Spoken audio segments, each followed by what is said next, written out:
राधे राधे, जय श्री कृष्णा। दोस्तों, किशोरी क्रिएशन में मैं सपना शर्मा आपका हार्दिक स्वागत करती हूँ। दोस्तों, वैशाख मास में बांदरी की कहानी सुनी जाती है, तो आज मैं आपके लिए बांदरी की कहानी लेकर आई हूँ। अगर आप स्नान भी नहीं कर पाते हो और नियम पूर्वक ये कहानी रोज सुनते हैं तो आपको वही पुण्य फल की प्राप्ति होती है। आइए सुनते हैं वैशाख मास में बांदरी की कहानी। एक राजा था, उसका राजमहल गंगा जी के तट पर था। वह वैशाख मास में प्रतिदिन ब्रह्म मुहूर्त में उठकर गंगा जी में स्नान करता था। राजा का आदेश था कि ब्रह्म मुहूर्त में गंगा जी में स्नान करने के लिए पहले मुझसे अनुमति लेनी पड़ेगी। राजा के डर से किसी ने भी अनुमति नहीं मांगी। अब राजा ने आदेश करवा दिया था कि ब्रह्म मुहूर्त में कोई भी स्नान नहीं करेगा, सबसे पहले मैं ही स्नान करूंगा। अगर कोई जाएगा तो उसे अनुमति लेनी पड़ेगी। परंतु फिर भी जब राजा गंगा जी के पर स्नान करने जाता था तो उन्हें प्रतिदिन शांत जल के स्थान पर हिलता हुआ जल दिखाई देता था। तो राजा को संदेह हो जाता था कि निश्चय ही मुझसे पहले कोई प्रतिदिन गंगा जी में स्नान करता है। पता लगाने के लिए राजा ने नदी के तट पर पहरेदार बिठा दिए। नदी के तट पर एक वृक्ष था, उस वृक्ष पर एक बंदरिया रहती थी। वह प्रतिदिन राजा जी के स्नान करने से पहले स्नान करके वृक्ष पर चढ़कर बैठ जाती और इस प्रकार होते होते पूरा वैशाख माह खत्म होने आ रहा था। पहरेदार राजा से पहले नहाने वाले को पकड़ नहीं पाए, परंतु राजा जी ने पहरेदारों को बैठाए रखा। क्योंकि वो बंदरिया थी तो पहरेदारों को भी नहीं दिखती थी, चुपचाप पेड़ में से उतर करके स्नान करके पेड़ के ऊपर चढ़कर बैठ जाती थी। अब इसी तरीके से बंदरिया ने पूरे महीने स्नान किया। आखिरी दिन राजा के पहरेदार ने देख लिया कि राजा के स्नान से पहले बंदरिया पेड़ से उतरकर स्नान करके और वापस पेड़ पर चली जाती है। जब सिपाहियों ने उस बंदरिया को पकड़ लिया और ले जाकर के राजा से कहा कि यह आपके स्नान से पहले रोज गंगा जी में स्नान करा करती थी। अब उधर राजा ने जो है प्रतिज्ञा कर रखी थी कि जो भी मुझसे पहले गंगा जी में स्नान करेगा मैं उससे जो है विवाह कर लूंगा, क्योंकि ज्योतिषियों ने उससे कह रखा था कि आपका उत्तराधिकारी उस स्त्री से जन्म लेगा जो आपसे पहले गंगा में स्नान करे। अब राजा को अपनी प्रतिज्ञा के अनुसार उस बांदरी से विवाह करना पड़ता है। अब राजा को जो है अपनी प्रतिज्ञा के अनुसार जो है उस बांदरी से विवाह करना पड़ा। राजा जब भी बंदरी के कक्ष में जाता तो जाने से पहले आंखों पर पट्टी बांध लेता था। उधर वैशाख स्नान के पुण्य से हर रात जब भी राजा उसे छूता तो वह सुंदर स्त्री बन जाती। कुछ समय बाद बंदरी के गर्भ ठहर गया। वैशाख स्नान के पुण्य से वह मनुष्यों की तरह बोलने भी लगी। 9 महीने बाद जब बांदरी के गर्भ ठहर गया, 9 महीने पूरे हो गए, तो उसने एक दिन राजा से कहा कि आपको कैसे पता चलेगा कि मेरे दर्द हो रहे हैं और मैं दर्दों में क्या करूंगी। तब राजा ने कहा कि तुम चिंता मत करो, मैं तुम्हारे कमरे में जो एक घंटी लगवा दूंगा, जिससे तुमको जब दर्द हो तुम घंटी बजा देना और मैं सारा प्रबंध जो है तुम्हारे लिए कर दूंगा। अब राजा ने बांदरी के कमरे में जो घंटी लगवा दी। अब राजा के 2 और भी रानियां थी जो उससे बांदरी से कोड़ने लग गई थी। उनको यह था अगर बांदरी के बेटा हो गया तो ये राजा के लिए बहुत बड़ी, हमारे लिए जो बहुत ही अपमानित करने वाली बात हो जाएगी और उसका जो है इज्जत मान प्रतिष्ठा बढ़ जाएगी और हमारी घट जाएगी। तो उससे बदला लेने के लिए उसकी संतान को मारने के बारे में वो सोचने लग गई। अब ये दोनों रानियां जो है बांदरी की संतान को नष्ट करने के लिए योजना बनाती है।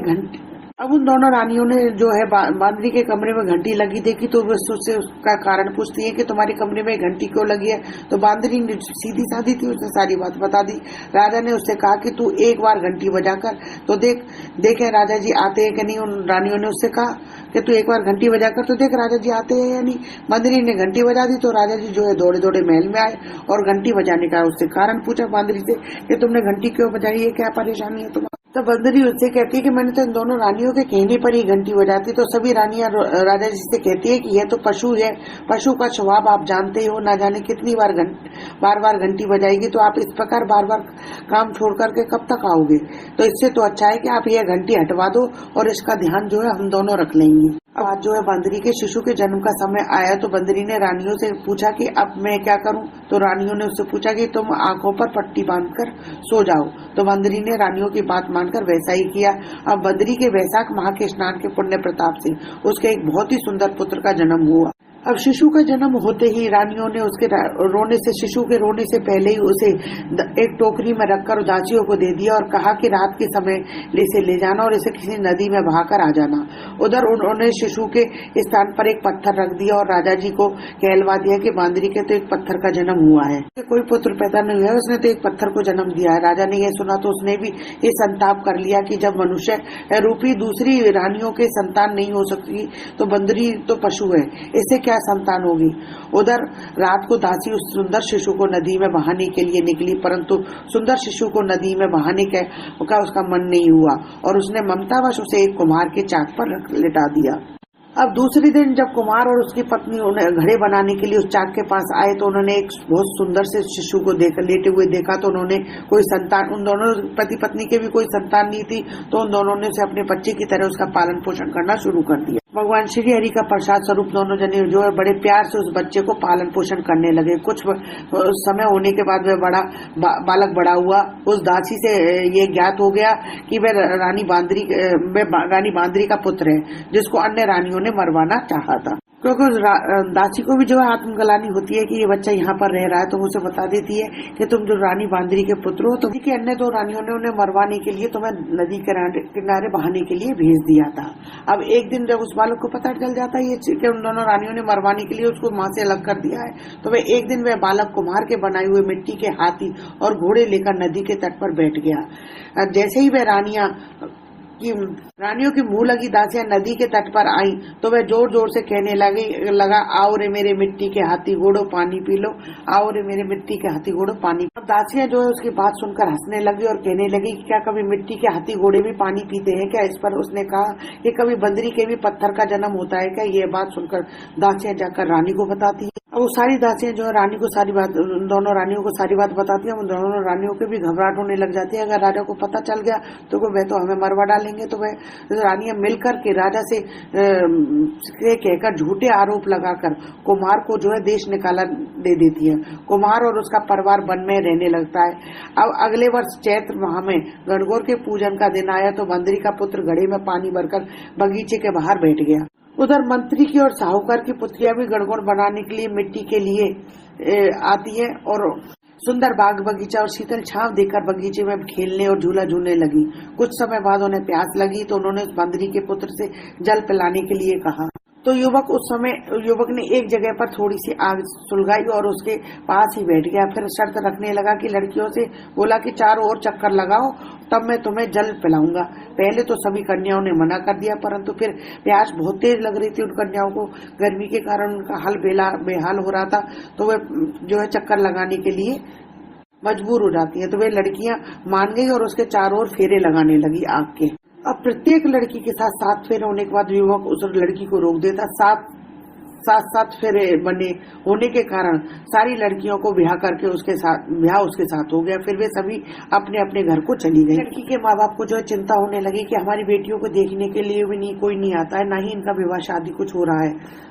अब उन सबके माँ बाप जो चिंता करने लगे। उन लड़कियों में से एक लड़की के घर के पास एक बुढ़िया रहती थी, तो उस लड़की की माँ ने उस बुढ़िया से कहा कि जहाँ लड़कियां बातें करने के लिए इकट्ठा होती हैं वहाँ जाकर बैठें और वहाँ जाकर के सुनो कि देखो ये लड़कियां क्या बातें करती हैं। पर बुढ़िया पहले तो मना कर देती है, लेकिन वे उसे कुछ पैसों का लालच दे करके उनके पीछे भेज देती। और वे लड़की बुढ़िया माई से बोली, क्यों बुढ़िया माई क्या हमारी बातें सुनने के लिए आई हो क्या आप हमारे पीछे पीछे। तब मैं बुढ़िया माई बोली, नहीं अरे तुम तो बात करो, मैं तो एक तरफ बैठी रहूंगी, मुझे तुम्हारी बातों से क्या मतलब है, मुझे क्या लेना देना तुम्हारी बातों से। लड़कियां जो आपस में बातें करने लग जाती है और बुढ़िया माई जो उनकी बातें सुनती है। लड़कियां आपस में बातें करते कहती है कि एक बोली हम सब ने कुम्हार के बेटे के साथ चारों ओर फेरे लिए हैं, फिर हम सबको तो उसको हम सबका तो उसी से ब्याह हो गया है, इसलिए हमारा कोई सावा नहीं निकलता है, ना ही कोई देखने आता है। हमारी पास में बैठी थी, उसने सुन लिया और लड़कियों की माताओं को बता दिया। उन लड़कियों के पिता कुम्हार के घर गए और चले और हमारी लड़कियों के तेरे बेटे के साथ फेरे कर रखे हैं, इसलिए उनकी शादी तेरे लड़के से ही करनी पड़ेगी। कुमार बोला, मेरा बेटा इतनी पत्नियों को कैसे संभालेगा, मैं लड़के से पूछ कर ही बात करके तुम्हें बताऊंगा। तब लड़का कुमार जो अपने बेटे से बात करता है तो वह कहता, लड़का बोलता है कि आप फिक्र मत करो, मैं सबको संभाल लूंगा, इन सब का विवाह जो आप मेरे साथ कर दो। लड़कियों के पिताजी ने धन दहेज देकर सबको विदा किया। कुछ समय बाद कुमार के बेटे के घर पत्नी से एक पुत्र पैदा हुआ। सभी पुत्र बहुत सुंदर था, हर तरफ उसकी चर्चा होने लग गई। अब राजा तक यह बात पहुंच गई। राजा ने बुलावा भेजा कि राजा पूरे परिवार से मिलना चाहता था। बांदरी के बेटे ने अपनी सब पत्नियों से कहा कि चलो राजा के यहाँ चलते हैं। सब पत्नियों तैयार करके राजा को समाचार कहलवाए कि हम सब आपसे मिलने आ रहे हैं। राजा को समाचार पहुंचा देता कि हम सब आपसे मिलने आ रहे हैं। सब जने राजमहल पहुंचे। कुम्हार के लड़के ने पहले से सब पत्नियों को कह रखा था कि कुम्हार के बेटे ने अपनी पत्नियों से कह रखा कि वहां पर राजा और बंदरिया बैठी मिलेगी, सबको उसके पैर लगने हैं। सबने अपने पति के कहे अनुसार राजा जी के और बंदरिया के पैर छुए, बाकी दूसरी रानियों से बोली भी नहीं, उनके पैर भी नहीं लगी। सभी रानियों को जो है बहुत जोर से क्रोध आने लगा और कहने लगी, रानियों को क्रोध आया कि इसने बंदरिया के पैर तो छू लिए लेकिन हमारे पैर नहीं छुए। तो उन्होंने राजा से शिकायत की, इसने तो हमारा अपमान किया, इसने बंदरिया के पैर तो छू लिए लेकिन हमारे पैर नहीं छुए। जब राजा ने उससे पूछा कि भाई तूने बंदरिया के पैर तो छू लिए लेकिन तूने इनके पैर क्यों नहीं छुए, तो फिर कुमार का बेटा बताता है कि बंदरिया जो है मेरी माँ है और इन सब रानियों ने जो है मेरी माँ को मरवाने, जब मैं पैदा हुआ था तो इन्होंने मेरी दासी को देकर के मुझे बहाने के लिए मरवाने के लिए छोड़ दिया था। और ये कुमार दासी के मन में जो है दया आ गई और मुझे कुम्हार के चाक पर रखे आई। दूसरे दिन कुम्हार को जब मैं मिला तो उन्होंने मुझे बेटी की तरह पाला पोसा, तो मैं उनका बेटा। और यदि आपको मेरी बात झूठी लगे तो पूछ लो आप इन रानियों से, ये सच्चाई जान लो आप। फिर राजा ने कुम्हार और दासी को बुला करके पूछा, दोनों ने जो सारी बात स्वीकार कर ली। तब राजा ने सारी रानियों को देश निकाला दे दिया, कुम्हार के बेटे के साथ उस कुम्हार के बेटे के साथ तथा उसकी सभी पत्नियों के साथ अपने राजमहल में रख लिया, उनको आदर सम्मान के साथ। इस तरीके से वैशाख स्नान के पुण्य के कारण राजा को अपना बेटा, बहू, पोते सभी मिल जाते हैं। और वो सभी लड़कियां, सेठ की सभी साहूकार की लड़कियां जो है वैशाख स्नान किया था, इसी कारण उनको पति, बेटे व राजपाट सब कुछ मिला। हे श्री हरि भगवान विष्णु, कथा अधूरी हो तो पूरी करना, पूरी हो तो मान करना। जैसे राजा बांदरी ही भगवान विष्णु, जैसे आपने बांदरी और राजा पर कृपा की, साथ ही सेठ की लड़कियों पर कृपा की, वैसे सबको करना। कथा अधूरी हो तो पूरी करना, पूरी हो तो मान करना। दोस्तों यदि आपको मेरा ये वीडियो पसंद आए तो प्लीज मेरे वीडियो को ज्यादा से ज्यादा लाइक और शेयर करें। यदि आप मेरे चैनल पर नए हैं तो चैनल को सब्सक्राइब करना ना भूलें, पास ही में बेल आइकन को दबाएं जिससे मेरे आने वाले हर नए वीडियो को नोटिफिकेशन आपको मिल जाए। जय श्री कृष्ण दोस्तों।